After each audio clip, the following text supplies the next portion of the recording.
Hello tout le monde, j'espère que vous allez tous et toutes très bien. Aujourd'hui on fait une vidéo, mon dieu, vous pouvez pas imaginer à quel point je suis heureuse de vous la filmer. C'est une vidéo qui est en collaboration avec la sublime marque dont j'ai déjà parlé dans ma routine skincare Estime Essence. Aujourd'hui vous allez voir une interview juste passionnant. Franchement, restez jusqu'au bout, cette vidéo c'est une pépite, je suis trop fière de l'avoir tournée sur mon Instagram que je vous invite à rejoindre juste ici. Je vous ai demandé en boîte à questions qu'est-ce que vous aimeriez poser comme question à un créateur de marques cosmétiques. Toutes les questions un peu tabous, les trucs que vous avez envie de savoir, etc. Tout ce que les marques nous cachent ou pas, hein, clairement.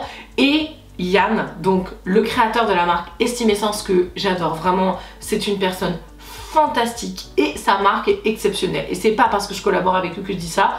Ça fait des années que je pense ça. Je lui ai donc posé vos questions. On va notamment parler des applications, des tests sur les animaux, du marketing, de la réalisation du produit. On va aussi parler des bêtises qu'on voit sur les réseaux et que lui ne valide absolument pas.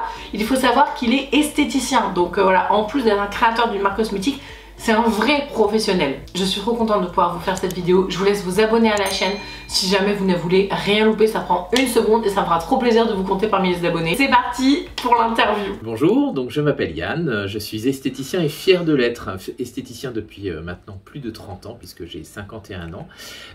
J'ai créé Estime Essence, une marque de soins bio expert il y a un peu plus de 10 ans aujourd'hui. Et j'adore la cosmétique bio. J'aime aussi la cosmétique conventionnelle parce que aujourd'hui toutes les cosmétiques sont de qualité. Merci Yann déjà pour d'avoir accepté de partager avec mes abonnés voilà, tout ton savoir, on va dire, d'esthéticien et de créateur de marque.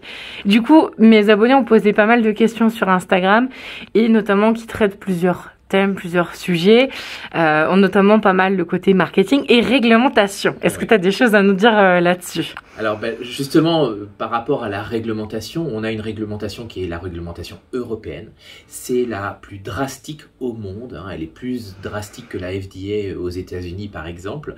Et donc vous pouvez lui faire complètement confiance. C'est-à-dire qu'un produit, qu'il soit bio ou pas bio, est un produit de qualité s'il est fabriqué en Europe et plus largement s'il est distribué en Europe. Par exemple, je vais prendre l'exemple d'une marque japonaise très connue comme Shiseido. Vous n'avez aucun souci avec un produit Shiseido, même si c'est une marque japonaise, puisque pour rentrer en Europe, il faut se conformer au règlement européen, donc son produit est sans aucun problème pour la sécurité de l'utilisateur et pour la santé.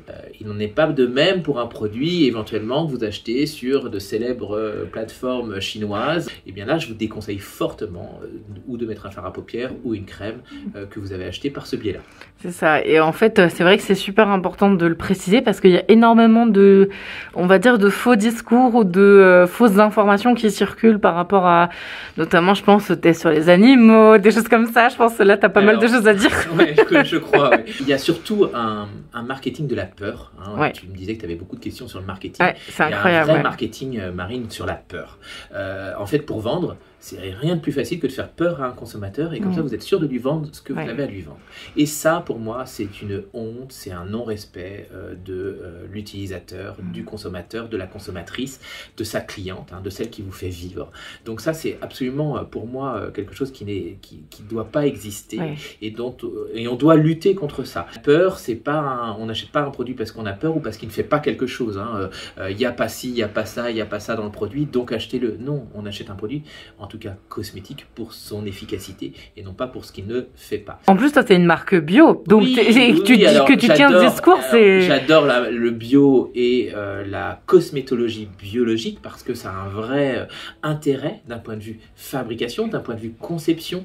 Nous, on se base énormément sur la pénétration des huiles qui vont être des véhiculants et des appétants pour nos actifs. Donc, c'est extrêmement intéressant. Et puis, parce que dans le bio, cette phase huileuse, cette phase grasse qui peut être une phase inerte dans de la cosmétique conventionnelle, elle nous permet d'apporter des micronutriments à la peau. Et j'ai l'habitude de dire que la cosmétique bio, quel est son intérêt? C'est d'apporter à la fois un repas équilibré par la phase grasse, hein, tout ce qui est nécessaire pour que la cellule de la peau se sente en pleine forme, et des actifs qui vont être ciblés en fonction du résultat que l'on veut obtenir.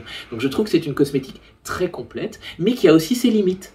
Par exemple, on ne peut pas traiter une peau atopique. Une peau atopique, pour ceux qui ne savent pas, c'est une peau extrêmement sèche qui est dépourvue de sécrétions sébacées. Les glandes sébacées ne sécrètent pas ou peu de sébum.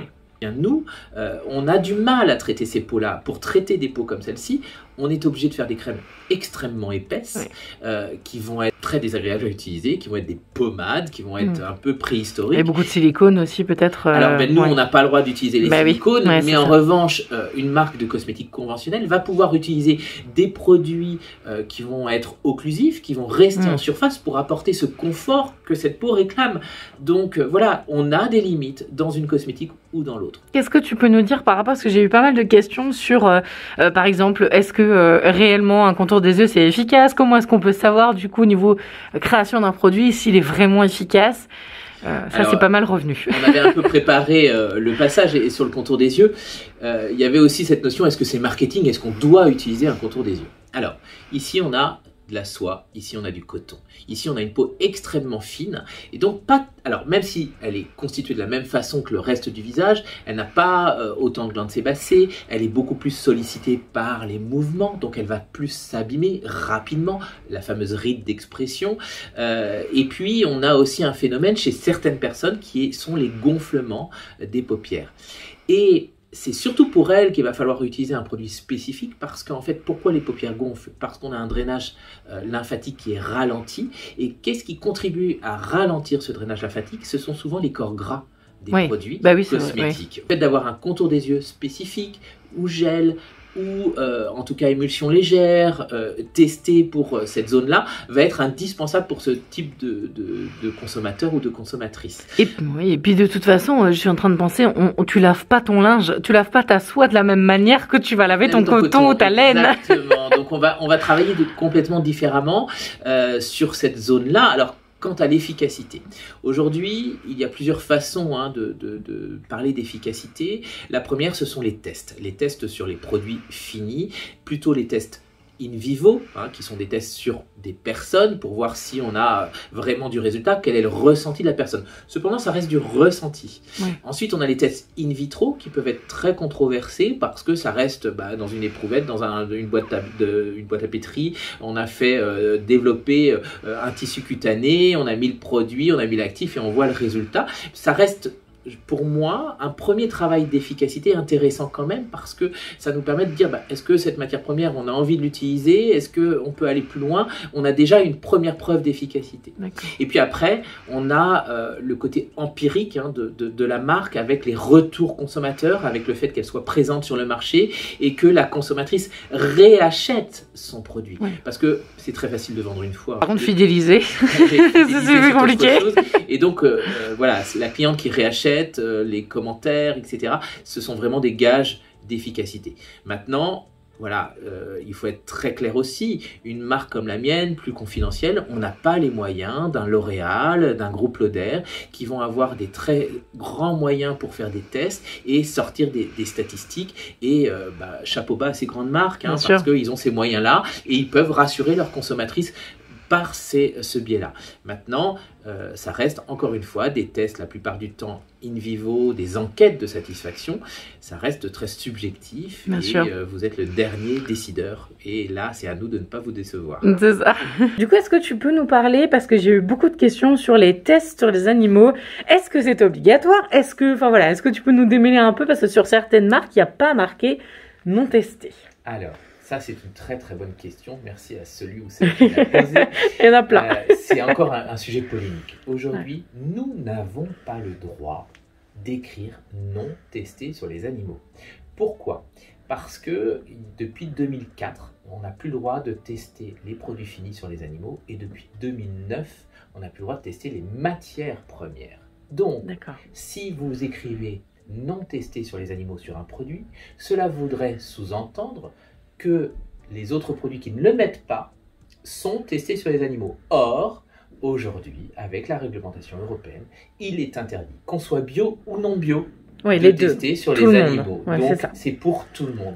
Donc, aujourd'hui, ce n'est même plus une plus-value Oui, c'est ça, d'en tester sur les animaux. C'est obligatoire. Et c'est la loi. C'est la loi. Voilà. Donc, on n'a pas à l'écrire et on ne doit pas l'écrire. D'accord, ok. Oui, donc bon, c'est rassurant. Donc, sachez que si vous achetez un produit en Europe, enfin, qu'il soit européen, il ne sera pas testé sur les animaux de toute façon.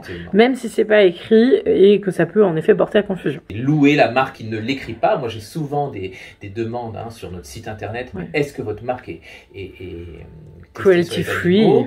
Voilà, je leur réponds évidemment non, mais comme toutes les marques, qu'elles soient bio ou conventionnelles, ce n'est pas une marque de qualité de l'écrire. C'est ça. C'est juste normal. Ouais, c'est juste normal. Et puis, il faut se méfier de ce marketing. On avait beaucoup de questions sur le marketing. Il faut se méfier de ce marketing qui ne parle pas du produit et du résultat sur la peau, mais uniquement de ce qu'il n'y a pas dedans. De ce qu'il n'y a pas dedans, des sujets polémiques et donc voilà, de la peur, voilà. Ouais. Nous, aujourd'hui, on est une industrie, c'est vraiment une industrie, ce sont des chiffres d'affaires très importants, la cosmétique en France et dans le monde entier, qui devons vendre du résultat. La question d'innocuité ne doit même pas venir dans le débat. Oui, c'est ça en fait. Les marques bio ou non bio, enfin voilà. Sont sécures. Ouais. Point barre. Après, voilà, si on veut prendre un exemple et détruire la cosmétique bio, par exemple, on peut tout à fait. Il suffit de dire que dans du parfum naturel, il y a des allergènes. Donc, oui, bien évidemment, sûr. Là, on peut faire peur. Oh là là, mais il ne faut pas utiliser un produit bio, il y a des allergènes. Non, mais sauf qu'on est entouré d'allergènes. La poussière est un allergène, la cacahuète est un allergène, mon chat, mon chien sont des allergènes. Et pour autant, ça pose problème à qui? À seulement la personne qui est allergique au poil de chien, à la cacahuète, etc. Tout à fait. Donc, là aussi, c'est pour être détracteur du bio, il y en a plein aujourd'hui, parce que comme c'est la grosse demande, et encore une fois, merci, parce que ce sont vraiment de très bons produits, eh bien il y a des détracteurs du bio, et c'est pas mieux dans les deux sens. Enfin voilà, il faut trouver un discours juste, franc, honnête, et c'est ça qui moi m'importe, et c'est pour ça que j'ai créé ma marque il y a 10 ans. Il y a beaucoup de gens et d'influenceurs justement qui disent les choses, alors avec leur filtre, avec leur spectre, je suis pas forcément d'accord sur tout ce qui est dit par certains influenceurs, et quand même il y a ce mérite là aujourd'hui, même si on dit beaucoup de bêtises sur les réseaux sociaux, on dit aussi beaucoup de choses qui permettent de rétablir la vérité et qui nous obligent, nous en tant que marque, à être droit dans nos bottes. Que du coup tu peux nous parler, parce que c'est pareil, j'ai eu plein de questions sur le coût de production, les marges, etc. Ça intéresse beaucoup les gens, parce que par rapport aux produits qui sont très chers, enfin voilà, est-ce que des fois ça vaut vraiment le coup? Voilà, dis-nous un petit peu. Ça c'est une question importante, c'est une question intéressante. La première, elle est un plus philosophique qu'autre chose, c'est qu'est-ce que la cherté d'un produit? Moi j'ai coutume de dire que plus on désire un produit, moins il ne paraît cher. C'est vrai. Donc, je prends souvent l'exemple de la Coupe du Monde de foot, et le mec va aller acheter sa télé à 1 500 €, sa femme va revenir à la maison, il va revenir à la maison avec tout fier, ça va lui dire t'es fou, 1 500 € c'est beaucoup trop. Mais pour lui, non. C'est vrai. C'est sa Coupe du Monde, ça vaut ça, et s'il avait même pu mettre plus cher, il l'aurait fait. Donc, voilà, c'est juste une notion de désirabilité. Une marque va se positionner, va donc faire des investissements et qui vont faire que le produit va être plus ou moins cher. Alors il y a le premier investissement, et c'est ça qui intéresse dans cette question, c'est entre le prix de revient du produit et le prix final. Qu'est-ce qui se passe entre les deux, quoi.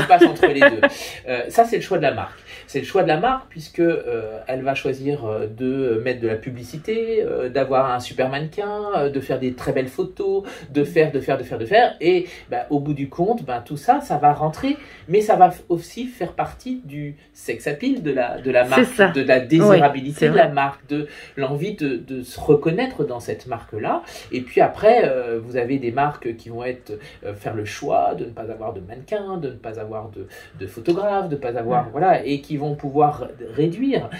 Et puis entre les deux, il y a ces marques qui vont être capables de faire des très très très gros volumes, donc d'avoir une relativement bonne qualité dans le produit, et de mettre aussi des moyens pour communiquer. Donc voilà, après vous choisissez qui vous avez envie de faire travailler. D'abord, vous choisissez le produit qui correspond à vos besoins, mais là on a besoin de conseils la plupart du temps parce que tout à chacun n'est pas capable de choisir le bon produit comme il y en ça a tellement, sur un plus, écran, il y en a tellement, donc là on a besoin de professionnels, c'est nous ce qu'on défend chez Estime Essence, c'est l'esthéticienne qui est capable de faire un diagnostic de peau. Donc d'abord c'est le produit qu'il vous faut, ensuite c'est celui qui vous fait envie, et ensuite c'est votre côté éthique, qui vous avez envie de faire travailler, une grosse multinationale parce que ça vous rassure, et voilà, ou au contraire une marque plus indépendante, voilà, et tout ça c'est à vous de vous poser les bonnes questions. Chaque marque a un peu une vision de comment est-ce qu'elle souhaite se positionner aussi, et donc en effet ça dépend en fait de chaque marque, le coût, les marges, etc.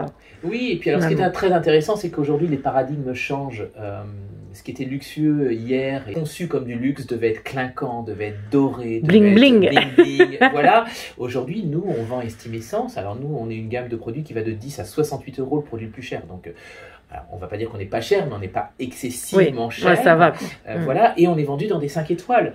Pourquoi? Parce que le luxe aujourd'hui, ça peut être le produit qui est de proximité, le produit qui est simple. Voilà, le luxe, c'est pas forcément d'être sur une plage avec des cocotiers, mais parfois d'être tout simplement face à un beau coucher de soleil à 3 km de chez soi, c'est un luxe parce qu'on prend du temps. Ben voilà, il y a toutes ces notions de luxe qui sont en train de changer. Et donc voilà, les positionnements prix ne sont pas que une idée du luxe en fait, comme on l'entend aujourd'hui. Tu nous as dit tout à l'heure qu'il y avait des bêtises sur les réseaux sociaux. Est-ce que tu peux nous expliquer, parce que tout à l'heure quand on a préparé l'entretien, tu m'as parlé d'un sujet et je pense que c'est hyper intéressant. Il y a énormément de monde qui en parle et finalement même moi je me suis posé la question. Pourtant je suis esthéticienne de métier et je t'avoue que je me suis posé la question. Voilà, est-ce que tu peux nous en parler? Oui, alors tout à l'heure je disais, je suis pas forcément d'accord avec tout ce qui est dit par les influenceurs et actuellement je trouve que circule sur les réseaux quelque chose de faux à propos des gommages mécaniques. Alors qu'est-ce qu'un gommage mécanique? C'est un gommage avec des petits grains. Alors autrefois c'était des petits morceaux de plastique qu'on n'a plus le droit d'utiliser mais qui étaient parfaitement ronds. Maintenant ça peut être du sucre, ça peut être de la silice, du sable, etc. ou des noyaux d'abricots, etc. Et certains influenceurs disent oh là là, mais un noyau d'abricot c'est pas complètement sphérique, ça va faire une micro-lésion sur la peau. Des coupures, limite, voilà. Ça c'est complètement faux. Aujourd'hui, si je prends ma peau, si une peau saine, je peux tirer dessus, je peux la tordre, je peux aller dans tous les sens, je me fais mal là. Je me dis, eh bien regardez, ma peau elle a peut-être un peu rougi, mais elle ne s'est pas déchirée. C'est le propre de la barrière cutanée, c'est d'être ultra résistante. C'est d'ailleurs, la peau est un organe extrêmement intéressant à étudier. Moi, je suis des cours avec une docteure en biologie cutanée qui s'appelle Rachida Dinovskin, qui a travaillé au Japon, qui a travaillé en Angleterre, qui est vraiment une pompe de la peau. Ce qui est intéressant, c'est que quand on travaille avec des gens comme ça, ils n'ont pas des certitudes toutes faites. Quand vous posez une question, ils vont chercher, ils sont très humbles, creuser, ils sont très humbles, en effet. Ils vont creuser et ils répondent pas du tac au tac. Donc, j'aime bien ce côté ultra connaisseur, mais en même temps ultra humble et toujours sur je vais rechercher la retenue et te donner la bonne information.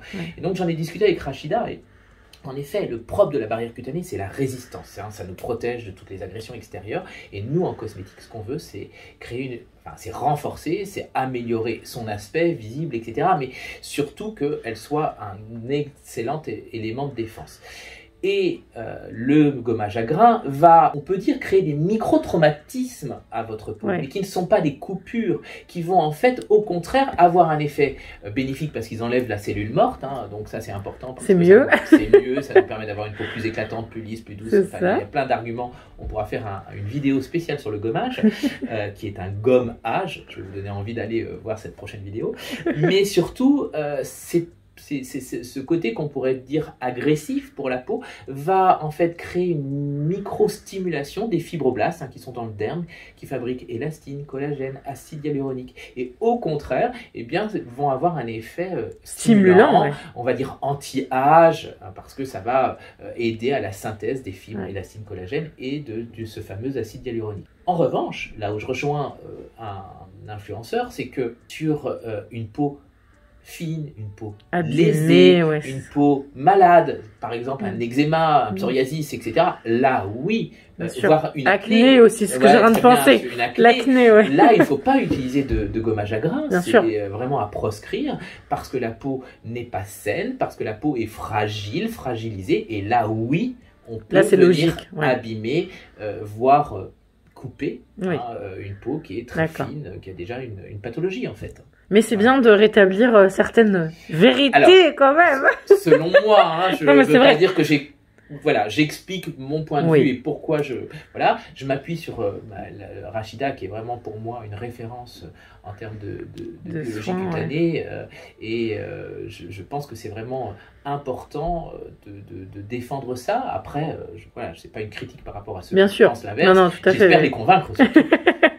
Et du coup, j'ai eu pas mal de questions sur combien de temps ça prend pour fabriquer un produit, de ton idée qui germe, voilà, à la mise en vente finalement du produit final. Est-ce que c'est long? Alors, en fait, il n'y a pas de réponse toute faite à cette question. Il y a des délais incompressibles, qui sont les délais réglementaires. Hein. On a, par exemple, le challenge test. Une fois que le produit a été formulé, on doit faire un test qui est sur la conservation du produit. Ce test, il dure 28 jours. Donc voilà, il faut le prendre Minimum. dans le Processus. process. Ensuite, on a aussi le toxicologue qui doit valider votre formule, la composition, qui doit valider que chaque molécule entre elles, on n'est pas en surdosage, notamment quand on utilise des huiles essentielles, par exemple, et par rapport à plein de normes pour les parfums, etc. Ouais. Donc tout ça, c'est incompressible. Ensuite, entre l'idée de départ et la réalisation, ça va dépendre de la complexité. Bien Si on sûr. veut juste faire une huile de massage, C'est plus rapide, et oui, j'imagine. voilà, tu prends une huile, une autre huile, tu les mélanges, tu mets un parfum et pof. y a rien de plus simple, hein, Et c'est- packaging, et après, voilà. En revanche, moi je suis très très intéressé, ça va recouper une autre question Ouais. qu'un internaute a posée, c'est quelle est ta découverte cosmétique 2021? Alors ça va paraître bizarre, mais c'est la vitamine C. Alors c'est pas une découverte en tant que telle, mais c'est un gros centre d'intérêt que j'ai eu grâce à plein d'intervenants, enfin d'influenceurs, mais aussi grâce à la marque Paula Choice, dont certains influenceurs. Ah, on entend beaucoup parler de voilà. Paula Choice. Et la vitamine C, c'est un produit que moi j'ai vendu, parce que j'ai commencé, je travaillais en parfumerie comme toi d'ailleurs, Ouais. et j'en ai vendu dans les années, oh là, j'ose pas le dire les années, parce que vous allez dire c'est un dinosaure, mais dans les années 90, j'en ai vendu pas mal de vitamine C, et puis c'était pas un actif, ouais, c'est de la vitamine C. Aujourd'hui, je me réintéresse vraiment à la vitamine C, je veux créer un produit à base de vitamine C et qu'il soit labellisé biologique. Et là, je peux vous dire C'est ça prend beaucoup compliqué. de temps. Parce que la vitamine C, c'est très fragile. Parce que la vitamine C, ça s'oxyde énormément. On a du mal à le formuler et qu'on met du temps. Et donc, on fait des tests, des réessais, des essais. Voilà, ça revient de la paillasse à ici, de ici à la paillasse, et ainsi de suite. Donc, ça prend du temps. Mais j'espère vous le sortir en 2023 quand Ah même. bah on a hâte, hein, parce Voilà. que c'est vrai qu'en bio, enfin moi j'en vois pas en fait de produits qui Non, sont à la vitamine efficaces. C Ouais. pure, hein, Ouais. on n'a pas de C'est super. produits bio, surtout dans des dosages, voilà, je voudrais être sur Intéressant. 10% de vitamine C Ouais. pure, Ah. d'acide ascorbique, donc là, oui, on a des soucis de stabilité, Ouais. de pénétration, enfin voilà, donc on essaye de régler tout ça. Tu vas être un Avant de précurseur. J'espère, mais maintenant que je l'ai dit sur les réseaux sociaux, Ah là peut-être c'est se faire obligé. doubler, Ah donc c'est pas grave. non, C'est je pas grave. pense. L'intention est là, en tout cas. Parce que tout à l'heure on parlait donc de la toxicité des produits qui finalement ne le sont pas en fait parce que réglementation etc. Du coup, est-ce que tu mets un crédit sur les applications? J'ai envie d'avoir ton avis de pro sur ça. Alors, l'application, en fait, elle ne prend pas en compte plein de choses. Ouais. Et bon, voilà, je décortique une formule, je prends une matière première à côté Ouais. d'une autre matière première, etc. C'est de la lecture, C'est de la lecture unilatérale en basique fait. d'une Ouais. formule. Alors, je suis pas un pro de la formulation, Chimiste, parce ouais. qu'il y a d'autres personnes plus référentes que moi, mais aujourd'hui, c'est la dose qui fait le Poison. poison. Ouais, Ça, c'est vrai, connu et reconnu, mais c'est aussi de l'association de plusieurs composants. Et aujourd'hui, l'application, elle n'est pas capable de se dire, d'abord, elle ne prend pas en compte les pourcentages de Bien chaque sûr, composant. c'est vrai. Donc, quand elle dit qu'un allergène, c'est un problème, il faut relativiser. Oui, c'est ça. La quantité d'allergènes dans un produit qui est à 0,02%, voilà. Et encore une fois, ça dépend Ça si ne on est dépend allergique que de ou la pas. personne, Voilà, oui, en c'est plus, oui. voilà, quand elle, voilà. Donc aujourd'hui, dire que se fier à une application, c'est vraiment pas une bonne chose, à mon sens. En revanche, alors malheureusement, hein, on est tous pareils. Hein. Moi, le premier, je vais voir combien je suis noté sur une application parce que voilà, je me dis qu'il y a plein de consommateurs, bien sûr, et, qui regardent, mais ça peut brimer en termes de formulation aujourd'hui. C'est vrai. Parce qu'on va devenir dépendant des applications voilà, aussi. Voilà ce qu'on appelle application compatible pour pas donner de nom et pas faire de la pub. Il y a des toxicologues qui vont analyser nos produits avant que nous les vendions. Et on ne peut pas faire ce DIP, ce dossier information produit, sans la validation d'un toxicologue. Et c'est lui qui est garant de notre sécurité et non pas une application qui, encore une fois, ne prend pas en compte ni la dose de chaque actif, ni l'addition de ces oui, actifs, c'est ça, l'effet cocktail en fait. Cocktail, oui, c'est ça. Il y a encore de prouver que les déodorants à base d'aluminium, les antitranspirants d'aluminium ne sont pas dangereux. Bien sûr. Point. Oui, ils ont montré qu'il n'y avait pas de relation avec le cancer du sein. Oui, exactement. Alors après, vous êtes sceptique. Et ben moi, ce que je conseille, c'est justement, on n'utilise pas son antitranspirant tous les jours de l'année. Et puis le jour où on va au mariage de sa meilleure amie pour une actualité récente d'une personne qui est en face de moi, et bien, et qu'on a une petite tenue, on va être impeccable jusqu'au bout de la nuit, ben là on met son antitranspirant et c'est pas gênant parce que voilà, on le met de temps en temps. Il faut être cohérent quoi par rapport à ses choix. Du coup, j'ai eu un de mes abonnés, d'ailleurs que je remercie parce qu'il a posé plein de questions, il était super sympa, qui du coup lui se maquille énormément et te demande en fait quel est ton avis sur le fait que des marques sortent des marques spéciales hommes pour le maquillage notamment ou les cosmétiques, l'un ou l'autre. Alors, en soi, il n'y a pas de besoin de sortir un produit spécifique pour l'homme parce que une couleur est une couleur, un maquillage était un maquillage. Oui, c'est vrai. Voilà. En revanche, bon, il y a quand même des spécificités. Si l'homme veut cacher sa barbe, on va pas utiliser le même fond de teint, la même épaisseur, la même texture que juste donner un effet glow au teint d'une dame, par exemple, par rapport à un homme. Moi, je trouve que c'est plutôt pas mal. C'est plutôt très courageux d'abord de la part des marques. Vous remarquerez d'ailleurs que c'est que des grosses marques. Je pense à Chanel, la Boy. Oui, je pense à Chanel, exactement, qui peuvent se le permettre parce que ça reste une demande de niche. Moi, je trouve ça très très bien. Pourquoi? Parce que c'est très inclusif et surtout, ça va permettre à des hommes qui sont pas forcément comme mon abonné. Bah oui, c'est vrai, qui vont juste avoir, qui doit être très à l'aise avec l'idée de se maquiller, bien etc. Sûr, bah oui, mais il y a plein d'hommes qui sont pas bien avec eux-mêmes, pas bien avec leur peau, pas bien avec leur physique, et le fait que le produit soit ciblé hommes, va faire qu'ils vont passer le pas, vont mettre un fond de teint et se revivre parce que le produit est marketé homme, même si c'est pas une utilité. Oui, je comprends. Donc je trouve que c'est très très intéressant pour ça. La cosmétique, elle est là pour ça. Moi, j'ai une marque qui s'appelle Estime Essence. Être belle, c'est pas mettre une marque, encore moins, mais ni mettre une crème. C'est se voir dans la glace, c'est se sentir bien avec soi-même, c'est se féliciter, se congratuler devant la glace plutôt que de voir son défaut. C'est d'essayer d'aller voir sa qualité et de le mettre en avant. Un jour comme ça, j'ai une cliente quand je travaillais en parfumerie qui vient me voir, qui me dit « Yann, j'ai un date ce soir, regardez, j'ai un énorme bouton. » Le gros problème. Voilà. Et je lui ai juste... elle avait un très beau décolleté. Je lui ai ouvert juste un bouton de son décolleté. Et puis je lui ai dit « Voilà, vous êtes prête. » Elle m'a regardé un peu ahurie. « Yann... Écoutez, si vous arrivez à votre date en disant oh, ne me regarde pas, j'ai un gros bouton, l'homme ou la femme en face va voir que ça. En revanche, si vous avez un beau décolleté que vous avez en plus mis en valeur, mais vous inquiétez pas, la personne va voir que prétendant ou la prétendante d'en face ne verra que ça et n'aura envie que de ça et alors oubliera complètement le bouton. C'est un peu ça la beauté. C'est plus vous êtes bien avec vous-même, plus vous êtes à l'aise, plus vous êtes rayonnant et plus vous êtes belle. Et voilà, nos produits sont là pour vous aider, sont là pour vous accompagner, sont là pour corriger, mais la vraie beauté, elle est dans vos yeux et dans les yeux de l'autre.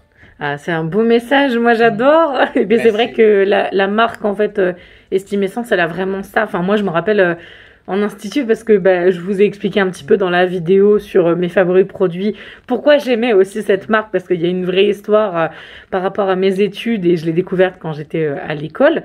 Et c'est vrai que il y a vraiment cette dimension là en fait que tu as voulu apporter aussi. Complètement. Oui. Et ça, je crois que c'est important et c'est important de le dire, c'est un peu mon mantra, c'est ton leitmotiv. Ouais, on est dans mon bureau là aujourd'hui, mais tu le vois pas, mais j'avais toujours dit, et il faut que je le fasse, c'est qui vais-je aider aujourd'hui. Et dans une marque de cosmétiques, c'est ça dont on a envie. L'objectif.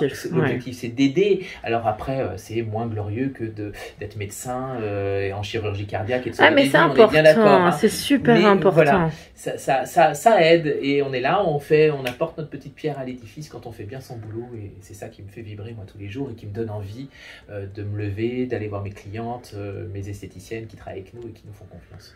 Ah, c'est chouette. Voilà. Ouais, j'aime bien ces messages-là, je trouve ça toujours hyper positif. Du coup, on va finir sur une petite note perso. J'ai eu, justement, je crois que c'est toujours ce même abonné qui a posé cette question.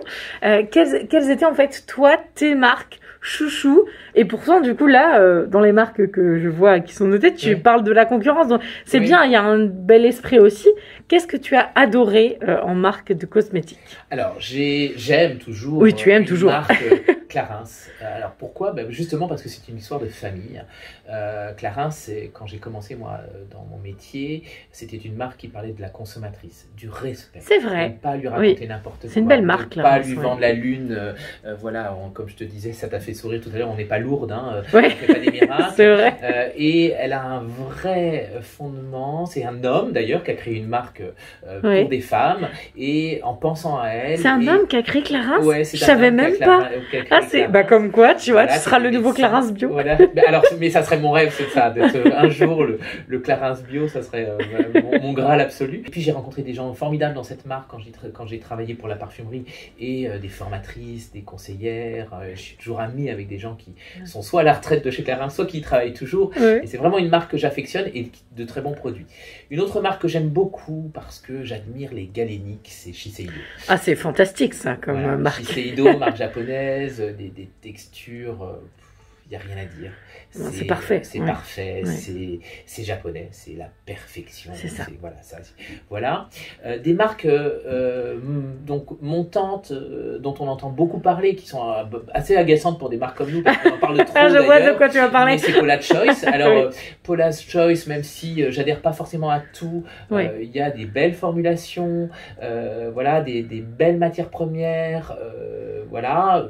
Pas forcément fan du rétinol 1%, je trouve qu'on fait plus de catastrophes chez beaucoup de gens. C'est vrai, il faut faire attention avec ces actifs-là. Et même des gens très informés se retrouvent avec des soucis qui se règlent très vite derrière. Mais voilà, c'est pas forcément le rétinol 1% que j'avais adoré chez Paula's Choice, mais des vitamines C. Ouais, t'as aimé la marque. Voilà, la philosophie de la marque aussi. Voilà, j'aime bien. Et puis en bio, une très très jolie marque bio qui est Absolution. Je ne connais pas la créatrice de la marque, mais c'est vrai que je la suis sur les réseaux sociaux. C'est élégant, c'est raffiné, c'est luxueux. Oui, des beaux produits. C'est de très beaux produits. Donc voilà un petit peu. Mais il y en a plein d'autres que j'aime. C'est vrai. Beaucoup. Je ne m'arrêterai pas. C'était trop dur de faire un choix, donc on en a mis que 3, 4, je ne sais plus. Est-ce que tu aurais un petit mot pour la fin, pour nous parler en 2-3 mots de Estimessence, par exemple au niveau de, est-ce que tu as des nouveaux lancements, des choses à venir et tout, dis-nous. Alors, c'est l'avantage d'être une petite marque, on aime bien ça, c'est affectueux. Oui, c'est vrai. C'est qu'on est très réactif, très dynamique, on doit brouter l'herbe entre les pattes des mammouths, donc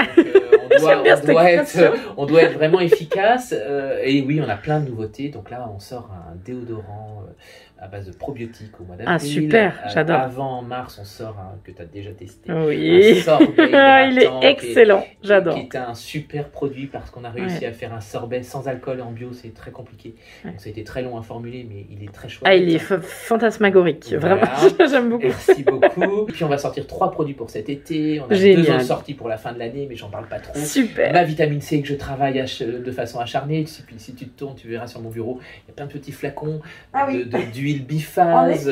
Voilà, donc il y a vraiment plein de chantier, c'est pas très beau comme mot, mais en route et plein de passion à l'intérieur de ces chantiers, donc ça va être chouette. Génial, bah merci beaucoup à toi. Et j'espère que du coup vous pourrez commenter, nous mettre voilà vos petits retours et tout ça. Et je pense que ça change vraiment de ce que je propose sur la chaîne habituellement où il y a que moi qui parle. Là pour le coup c'est bien, voilà, on ouvre au monde extérieur. et je suis super ravie d'avoir fait cette vidéo avec toi Yann. Merci à toi Marine. Bonne journée à tous et à très bientôt. Merci. Et me voilà de retour, j'espère que la vidéo vous a plu, j'espère vraiment que vous avez apprécié sa transparence, son honnêteté, sa passion en fait pour sa marque et pour en fait toutes les questions que vous avez pu poser. J'ai trouvé qu'il avait vraiment une approche super intéressante. Donc je vous invite de tout mon cœur à aller soutenir la marque Estime Essence, à aller, je sais pas moi, la suivre par exemple sur les réseaux, à regarder ce qu'ils font, à aller sur le site, etc.